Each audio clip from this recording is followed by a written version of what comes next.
आकाश, निळभोर आकाश, खाली जमीन, जमिनीवर हिरवळ, गवताची पाती आकाशाकडे पाहणारी, हिरवी हिरवी गार, डोळ्यांना थंडावा देणारी. निळ्या आकाशातून पांढरे ढग सावकाश आरामात फिरताहेत. त्यांना घाई नाही कुठेही जाण्याची. ढगाकडे पाहत तो सुद्धा असाच स्वस्थ पडला होता. त्यालाही घाई नव्हती, आराम होता, पण मनाला मोकळेपणा नव्हता, शांतता नव्हती.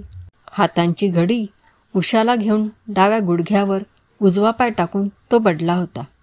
गवताची पाती कानांना गुदगुल्या करीत होती.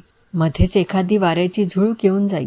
बरं वाटत होतं, खूपच बरं वाटत होतं. असंच पडून राहायला मिळालं तर किती चांगलं. ही देवाची दुनिया, आकाश, वारं, हिरवळ.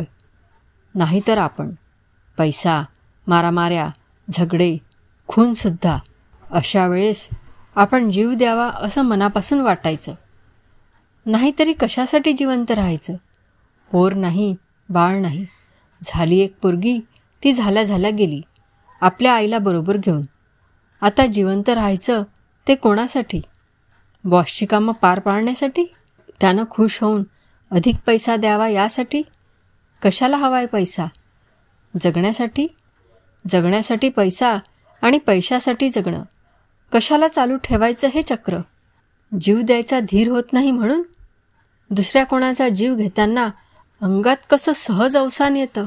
मग स्वतःचा जीव घेतानाच धीर का होऊ नये? निदान नंतर पकडलं जाण्याची धास्ती तरी नाही. केला पाहिजे एकदा, तोही धीर केला पाहिजे. खरं तर आपण यापूर्वीच मरायला हवं होतं. तसं केलं असतं तर निदान दोघा चौघांचे प्राण तरी वाचले असते. तो पठाण, तो जाड्या शेठिया, तो पानवाला, मटक्याचा बुकी, तो मद्रासी, सगळ्यांची नावंसुद्धा आठवत नाहीत. त्यांना नीट ओळखत तरी होतो कुठं आपण?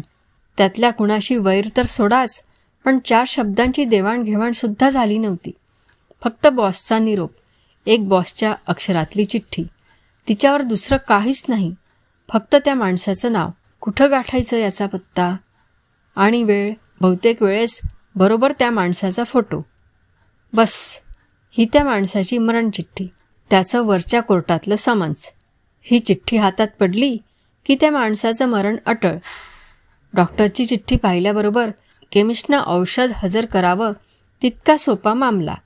प्रत्येक गिराईकाचं औषध त्याच्याकडे तयार असे. 36 व्याधींवर एकच इलाज, खिशातला रामपुरी.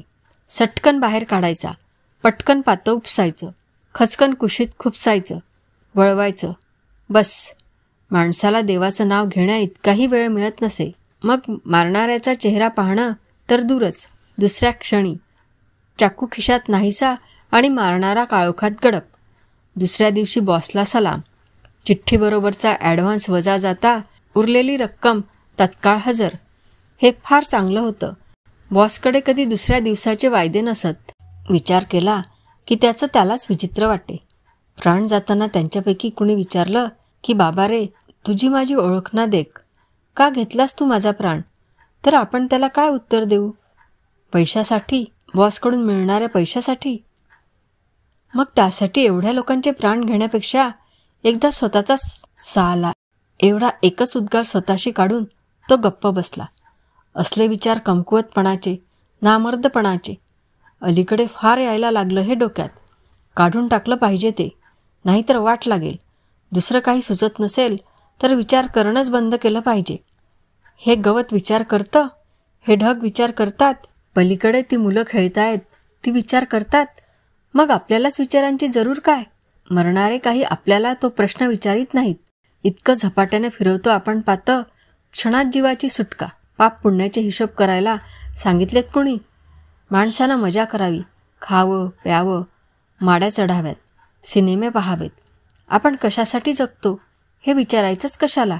कसं जगायचं एवढंच बघावं, चैनीत वागावं आणि त्यासाठी पैसा कमवावा कुठल्याही मार्गानं. त्यानं शर्टाच्या खिशातून विडी काढली, माचीस काढली आणि विडी शिलगावली. साला नको म्हटलं तरी भलते भलते विचार येतातच. बाळंतपणात बायको गेली, जन्मलेली मुलगीही गेली. का मेल्या असतील त्या दोघी? आपल्या पापानं? आपण इतक्यांचे प्राण घेतले म्हणून? काहीतरीच पाप पुण्याचा असा कुठं जन्ममरणाशी संबंध असतो? कितीही म्हटलं तरी नाही ते मनात येतच. आपल्या पापानं त्या का मराव्यात? आपणच का नाही अजूनपर्यंत फासावर लटकलो? त्यानं मनगटावरच्या घड्याळात पाहिलं. असले वेडेवाकडे विचार करीत बसायला अजून थोडा वेळ सवड होती. एकदा का काळोख पडला मग मात्र कामगिरीवर गेलंच पाहिजे. यावेळची कामगिरी अधिकच बिकट. स्त्री हत्येचं पातक अजून कधी केलं नव्हतं ते यावेळी करावं लागणार. कॅब्रे डान्सर, खरं नाव काय कुणास ठाऊक. बॉसनं पत्ता दिला होता. आजूबाजूची बिल्डिंग, दुमजली. कॅब्रेहून बरोबर 12:30 वाजता टॅक्सीनं घरी परत येते. तळमजल्याच्या टर्निंगशी लपून राहायचं. जिन्यात दिवा नाही. बॉसची माहिती अचूक असते. कुठनं मिळवतो कोण जाणे. काय केलं असेल तिनं? बहुधा दुसऱ्या स्मगलरच्या गँगपैकी कोणाशी तरी तिचा संबंध असेल. कदाचित तिच्या हॉटेलचा मालकच स्मगलर असेल. नको तेव्हा नको ती माहिती ही त्यांना पोहोचवत असेल. बॉसच्या मार्गातला काटा चांगलाच ठुसठुसत असला पाहिजे. आपला नेहमीचा भाव 2,000चा, यावेळी 3,000चं आश्वासन. कदाचित बाई म्हणून असेल. बाई म्हणून चाकू चालवताना हात नाही कापता कामा. मग ती कितीही तरुण असली तरी खूपसुरत तर दिसतेच आहे फोटोवरून. त्याशिवाय तिचा नाच कोणी पाहिला असता? हिला मारायचं म्हणजे काय? नुसता चाकू चालवायचा. तेवढ्यासाठी 3,000 मिळायचे आहेत. कोण रडेल हिच्यासाठी? हिचा हॉटेल मालक की एखादा धनी? मुलंबाळं आहेत म्हणे 2. आणि एकदम एक गोष्ट त्याच्या ध्यानात आली. एक चिमुकली आपल्याकडे पाहत हिरवळीवर आपल्या शेजारी बसली आहे. ए मिच्छीवाला तुझी मिच्छी छान छान आहे, ती म्हणत होती. त्याला गंमत वाटली त्या मुलीच्या ढिटाईची. मुलगी अतिशयच गोड होती. मोठमोठे गोबरे गुलाबी गाल, निळसर डोळे, दाट भुरे केस, अंगावर झालरीचा पारदर्शक आकाशी फ्रॉक. एखाद्या चित्रातल्या परीसारखी दिसत होती ती. भलतीच खूपसुरत, पण अगदी म्हणजे अगदीच छोटी. ए मिच्छीवाला, मी तुझ्या मिच्छीला हात लावून पाहू? त्यानं तिला मिशांना हात लावू दिला. या गोड मुलीला कौतुक वाटावे अशा भरघोस मिशा स्वतःला असल्याबद्दल त्याला भलताच अभिमान वाटला. केवढी असेल ही? जेमतेम 3-3.5 वर्षाची. एकदम त्याच्या मनात आलं, आपली मुलगी जगती वाचती तर एव्हाना एवढीच असती. नकळतच तो तिच्याशी खेळू लागला. तिनं त्याच्या मिशा ओढल्या, नाक ओढलं. त्यानं गवताची पाती तिच्या डोक्यावर टाकली. रिबिनी सुटल्या, त्या बांधून दिल्या. तेवढ्यात तिकडे 2 फुलपाखरं पाठशिवणी खेळत आली. त्यांच्या मागून ती मुलगी धावली. बराच वेळ मोडला होता. समोरच्या हॉटेलात चहा घेऊन आपल्या कामाला लागावे म्हणून तो उठला. कपड्यांना चिकटलेली गवताची पाती त्यानं झटकली. समोरच्या हॉटेलात तो येऊन बसला आणि काय ऑर्डर द्यावी याचा विचार करू लागला. पाहतो तो टेबलावर कोपर टेकून तीच मुलगी ऐटीत उभी. आपल्या पाठोपाठच ती आली असणार. आपल्याला समजलं कसं नाही? बरं तर बरं, रस्ता क्रॉस करताना गाडी समोर आली असती तर? या विचारासरशी त्यानं तिला जवळ घेतलं. उचलून आपल्या शेजारी बसवलं. ए मिच्छीवाला, तू शानशान आहे. त्या मुलीनं त्याच्या चांगुलपणाला लगेच दाद दिली. मग दोघांनी चंगळ केली. त्यानं पोटभर खाऊन घेतलं. तिला आईस्क्रीम दिलं, बिस्किटं दिली, चॉकलेट घेऊन दिलं. तिचे लाड करण्यात तो रमून गेला. त्याच्या एरवीच्या दांडगट रद्दी आयुष्यात पहिल्यानंच काहीतरी नाजूक सुंदर आलं होतं. आणि एकदम त्याच्या ध्यानात आलं, अरे ही मुलगी कुठली, कोणाची? तिला परत पाठवायला हवं. मगाशी ती हिरवळीवर खेळताना भेटली, तिथं तिला परत नेऊन सोडायला हवं. पण ती दोघं हिरवळीवर गेली तेव्हा काळोख पडायला लागला होता आणि हिरवळीवर कुणीच मुलं खेळत नव्हती. 2-4 फुटकळ लोक अजून बसले होते. ती मुलगी त्यांच्यापैकी कुणाची असेल असं वाटत नव्हतं. तरी देखील तो तिला घेऊन त्यांच्या समोरून गेला. ती त्यांची नव्हती. बहुधा ती इतर मुलांबरोबर आली असावी आणि मुलं तिला विसरून गेली असावीत. आता काय करायचं त्याला काही सुचेना. हिला घरी तर पोहोचवायला हवं, पण कसं पोहोचवायचं? हिचं घर कुठं ठाऊक आहे आपल्याला? कुणाबरोबर आली होतीस तू? प्रश्नाचा अर्थ तिला काही केल्या कळेना. ती अजून खेळण्याच्याच रंगात होती. चल ना आपण भुर्र जाऊ, ती त्याला एकसारखे सांगत राहिली. तिच्या कलानं घेण्या वाचून इलाज नव्हता. दोघं पाण्याच्या काठाशी आली. बांधलेल्या दगडी भिंतीशी उभी राहिली. त्यानं तिला भिंतीवर उभी केली. सूर्य मावळून गेला होता आणि आकाश काळपट किरमिजी झालं होतं. होड्या किनाऱ्याकडे परत येत होत्या. ती होड्यांकडे पाहत होती. मज्जेत टाळ्या वाजवून काहीतरी शेरे मारीत होती. तो तिच्याकडे पाहत होता. असली मुलगी असणारे आईबाप किती भाग्याचे, असं त्याच्या मनात येत होतं. नाहीतर आपण आणि आपला घाणेरडा धंदा, रात्रीची कामगिरी. त्या आठवणीनंच त्याला कसं तरी झालं. छे, या मुलीला ताबडतोब हातावेगळी करायलाच हवी. तुझ्याबरोबर कोण होतं? त्यानं तिला विचारलं. मंटू वेला आहे. याहून अधिक तिला काही सांगता येईना. तू कुठे राहतेस? आमच्या घरी पोपत आहे, ती टाळ्या वाजून म्हणाली. तिला पत्ता विचारण्यात अर्थ नव्हता. तो काळजीत पडला. एकदा त्याला वाटलं की सरळ पोलिसात जावं आणि तिला त्यांच्या हवाली करावं. म्हणावं, ही मुलगी हरवली आहे, हिला घरी पोहोचवा. म्हणजे मग आपल्या डोक्यावरचा बोजा उतरेल. पोलिसांकडे मुलगी हरवल्याची तक्रार आलीच असेल. पोलीस स्टेशनवर जाण्यासाठी त्यानं पाऊल उचललं आणि एकदम त्याच्या पोटात गलबललं. रात्री खून करणाऱ्या माणसानं त्याच्या 4 तास आधी पोलिसांना मुखडा दाखवावा हे जरा धाडसाचंच होतं. शिवाय स्वतःचं नाव, पत्ता लिहून द्यावा लागणार. खुनाच्या ठिकाणी कुणी पाहिलं आणि नुसतं मिशांचं वर्णन दिलं तरी पोलीस सरळ आपल्या पत्त्यावर येणार. आता चांगलाच काळोख पडला होता. ती मुलगी चालून दमली. त्यानं तिला उचलून कडेवर घेतलं. आपलं मूल असतं तर रोज आपण हिला असं कडेवरून मिरवलं असतं, तो मनाशी म्हणाला. त्याला काय वाटलं कोण जाणे. त्यानं पटकन तिचा एक पापा घेतला. मिठी टोचली. तिने तक्रार केली. त्याला हसू आलं. रात्रीच्या कामगिरीची वेळ जवळ येत चालली होती. तेच विचार आता त्याच्या डोक्यात घोळत होते. सरावाची झाली तरी ही जबाबदारीची गोष्ट.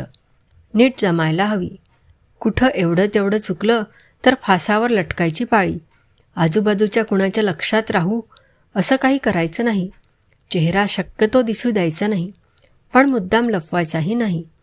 ती बहुधा एकटीच येते म्हणे. टॅक्सीनं येते. टॅक्सीदारात सोडून लगबगीनं घरात शिरते. एक हात तोंडावर, दुसऱ्या हातानं चाकू खुपसायचा. नेमका खोलवर. मुख्य म्हणजे नंतर क्षणभरही तिथं थांबायचं नाही. शर्टवर जिथं रक्त उडतं तिथं नेहमी तो एक फडके बांधायचा. ताबडतोब त्या फडक्याची घडी. मिळेल ती पहिली टॅक्सी. घर गाठणं. इकडे तिकडे कुठे न भरकटणं. मिच्छीवाला, आपण आईकडे जाऊया ना. कडेवरच्या मुलीनं त्याला जागं केलं. जाऊया, पण आई आहे कुठं तुझी? आई भूल गेली. आता येणार आहे. चिमणीची किलबिल. हिला घरी पोहोचवलंच पाहिजे. तिची आई वाट बघत बसली असेल, पण आहे कुठे ती? चल ना, आईकडे चल. ती मुलगी हट्ट करीत राहिली. हो जाऊया हां. तो तिला थोपटीत राहिला. ती त्याच्या खांद्यावरून रस्त्याकडे पाहत होती. मध्येच एखादी गंमत दिसली की हसत होती. त्याला वाटलं असंच चालत राहावं या मुलीला खांद्याशी धरून. तिला असंच थोपटत राहावं. आनंद आहे, गंमत आहे. हा रस्ता संपूच नये. काळ पुढे जाऊच नये. म्हणजे मध्यरात्र होणारच नाही. आपण त्या घराशी पोचणारच नाही. आपल्या हातून खून होणारच नाही. आपल्याला फक्त या मुलीवर माया करीत असंच राहता येईल सुखात. पण कल्पना करणं वेगळं. प्रत्यक्षात रात्र वाढत चालली होती. कामगिरीची वेळ जवळ येत होती. आपण आईकडे जाऊया हा त्या मुलीचा हेकाही वाढत होता. मधल्या वेळात त्यानं तिला चक्र घेऊन दिलं, शिट्टी घेऊन दिली आणि तिला गंमत वाटेल अशी बडबडही केली. शेवटी त्याला एक कल्पना सुचली. तो हिरवळीच्या जवळ गेला. इथंच कुठंतरी ती राहत असली पाहिजे. त्यानं तिथल्या दुकानामध्ये जाऊन पाहिलं. दुकानदारांना ही मुलगी कुठं राहते साधारण माहीत आहे का असं विचारून पाहिलं. काहींनी नुसती मान डोलवली, काहींनी सविस्तर व्याख्याने दिली, पण सारांश एकच होता. कुणालाही ती कुठं राहते याचा अंदाज नव्हता. त्याहूनही वाईट म्हणजे काही जण त्याच्याकडे संशयाच्या चमत्कारिक नजरेनं पाहू लागले. तेव्हा मात्र त्यानं तिकडून काढता पाय घेतला. थकून जाऊन तो एका दुकानाच्या पायरीवर बसला. त्याच्यापुढे 2 कामगिऱ्या पडल्या होत्या. एक मूलबाळ असलेल्या आईचा खून करायचा होता आणि दुसरं एका मुलीला तिची आई शोधून द्यायची होती. त्याला स्वतःच्या नशिबाचा राग आला. भलत्या वेळेस ही गोड मुलगी मिळून काय उपयोग? ही वेळ असं नाजूक होण्याची नव्हे, हळवं होण्याची नव्हे. आता या मुलीची पाठ थोपटणाऱ्या या हातात थोड्या वेळानं रामपुरी यायचा आहे. तो नीट चालायला हवा असेल तर या हाताने इतकं मऊ होऊन चालायचं नाही. त्याला काही सुचेनासं झालं. शेवटी त्यानं विचार केला की आता या मुलीला आपल्याच घरी घेऊन जावं, रात्रीचं काम उरकावं आणि दुसऱ्या दिवशी पुन्हा नव्या जोमानं हिचा पत्ता शोधायला बाहेर पडावं. अर्थात रात्री पकडलो गेलो नाही तर, पण नाहीच जाणार. इतक्या दिवसांचा अनुभव, अंगातली चपळाई शिताफी फुकट कशी जाईल? निदान त्या मुलीच्या नशिबानं तरी. आपण आज पकडले जाणार नाही, तिला उद्या आई शोधून देता यावी म्हणून. तो तिला घेऊन बसमध्ये चढला. बसच्या खिडकीतून बाहेरच्या गमती जमती पाहताना मुलगी थोडा वेळ तरी आईला साफ विसरून गेली. तोही तिच्याशी गप्पा मारण्यात रमला. थोड्या वेळ आपली काळजी विसरला. त्याच्या घरात कोणी म्हणजे कोणी नव्हते. शेजारी एक जोडपे राहायचे. त्यांना मुलबाळ काही नव्हते. शेजाऱ्याची बायकोही माहेरी गेली होती. सध्या तो एकटाच होता. त्यानं मुलीशी बोलता बोलता पटापट भात टाकला. सकाळचं दही होतं, भाजी होती. पोरीला काही गोड हवं म्हणून त्याने शेजाऱ्याकडून थोडा मुरब्बा मागून आणला. स्वतःचं आणि मुलीचं पान वाढलं. काऊचिऊच्या गोष्टी सांगत आणि मोरा पोपटांचे घास काढत काढत त्यानं मुलीला भरवलं आणि स्वतःही जेवून घेतलं. मुलगी आता घरी जाणं पार विसरली होती. त्याच्या मिशांना दहीभात लागलेला पाहून टाळ्या पिटीत हसत होती. जेवणानंतर त्यानं तिचं अंथरूण घातलं. शेजाऱ्याला बोलावून घेतलं. मी परत येईपर्यंत इथंच झोप आणि हिच्याकडे जरा लक्ष ठेव असं सांगितले. शेजारी तयार झाला. तशी तो बाहेर जाण्याची तयारी करू लागला. चपला घालताना मुलीनं अडवलं. तू कुठे चालला मिठीवाला? त्याच्या पायाला मिठी घालून विचारलं. त्याच्या गळ्यात आवंढा आला. आपल्या पोटच्या मुलीनं तरी आपल्यावर इतका लोभ दाखवला असता का? कुठनं कुणाचे धागे जुळतात. इतकी गोड निष्पाप मुलगी आपल्याला बाहेर जाऊ न देणारी, पाप करायला जाण्यापासून थांबवणारी. आपण हे इतके गलिच्छ आणि ही मुलगी इतकी निर्मळ. हिला कधी काळी आपल्याविषयी कळलं तर काय वाटेल? त्याच्या मनात तो नेहमीचा विचार पुन्हा आला. कशाला जगतो आहोत आपण? अधिकाधिक पाप करण्यासाठी? त्यानं तिला उचलून घेतलं. तिचे मुक्के घेतले. तिची समजूत काढली. मग येताना आईला घेऊन येशील? तिनं हेका धरला. येताना आईला घेऊन येण्याचं कबूल करून तो गेला. महाप्रयासानं त्यानं डोक्यातून त्या छोट्या मुलीचे विचार काढून टाकले. आधीच तिच्या बाई बराच वेळ मोडला होता. आजूबाजूला कुणी बघत नाही ना असं पाहून त्यानं खिशातला फोटो काढून पुन्हा पाहिला. त्या नर्तकीचं रूप नीट ध्यानात ठेवलं. बसमधून तो उतरला तेव्हा फक्त 10 मिनिटं बाकी होती. 5 मिनिटं त्यानं बिल्डिंगची लांबून पाहणी केली. बिल्डिंगला एकच दरवाजा असावा. 5 मिनिटं राहिली तेव्हा त्यानं रस्त्यावरून येणाऱ्या टॅक्सीजकडे लक्ष ठेवायला सुरुवात केली. आली ती इकडे वळणारी टॅक्सी, बहुधा तिचीच. तो रस्ता क्रॉस करून गेला आणि बिल्डिंगमध्ये शिरला. बिल्डिंगमध्ये निजानीज झाली होती. सारं शांत होतं. दूर कोणीतरी इंग्रजी गाण्याच्या रेकॉर्ड्स लावित होतं. जिन्यात पूर्ण काळोख होता. टॅक्सी थांबली. ती उतरली असावी. मध्ये 15 सेकंद गेले. ती टॅक्सी ड्रायव्हरशी काहीतरी बोलली. सँडल्स वाजले. रामपुरी खिशातून निघाला. ती दारातून आत आली. पातळ लखलखलं. तीच फोटोतली बाई. अंगावर उंची साडी, एक हात तोंडावर, दुसरा कुशीत. किंकाळी दबली. चाकू खिशात गेला. तो बिल्डिंगच्या बाहेर पडला. बाहेर कुणाचीही चाहूल नव्हती. मगाची टॅक्सी दूर अंतरावर जाताना दिसत होती. तो झपाझप चालत नाक्यावर आला. मिळेल ती टॅक्सी पकडून घरी आला. घरी आला तेव्हा मुलगी झोपली होती. पण त्याच्या चाहुलीनं जागी झाली. त्यानं शर्ट बदलला. आधीचा शर्ट धुवायला टाकला. मग शेजाऱ्याला उठवून त्याच्या घरी पाठवून दिलं. मुलगी आता टकटकीत जागी होऊन त्याच्या हालचाली बघत होती. आई कुठं आहे? तू आणली नाहीस? तिनं समजूतदारपणे विचारलं. त्यानं ओशाळवाणं स्मित केलं. उद्या शोधू हं आपण तुझं घर. तू झोप आता, तो म्हणाला. तू नाही गाई गाई कलत? तिनं विचारलं. आलोच मी. मला थोपत. नाहीतर मी नाही गाई गाई कळणार. ती अंथरुणात उठून बसली, चक्क मांडी घालून. झोपण्यापूर्वी त्याचं एक काम बाकी राहिलं होतं, फोटो आणि चिठ्ठी जाळून टाकण्याचं. असल्या बाबतीत तो कधीच हयगय करीत नसे. धुवायला टाकताना शर्टच्या खिशातला फोटो आणि चिठ्ठी त्याने टेबलावर काढून ठेवली होती. तो टेबलाशी गेला, खिशातून आगपेटी काढली. ती जवळ येऊन टेबलाशी उभी राहिली. तू काय करतो? तिनं विचारलं. एव्हाना त्यानं काडी पेटवली होती. त्यानं ती चिठ्ठीला लावली. एवढ्यात तिचं लक्ष फोटोकडे गेलं. तिनं तो उचलला. बरं तर बरं, नाहीतर काडीचा चटका बसला असता. फोटो, माझ्या आईचा फोटो, माझी आई, माझी आई असं म्हणत त्या फोटोचे मुके घेत ती खोलीभर नाचू लागली. सगळी खोली आपल्याभोवती गरगर फिरते आहे असं त्याला वाटलं. ती या मुलीची आई, जिच्या शोधात आपण वणवण भटकलो, तिला भेटूनसुद्धा आपण या जगातून तिला नाहीसं केलं. आपल्या हातांनी आपण या गोड पोरीला पोरकं केलं.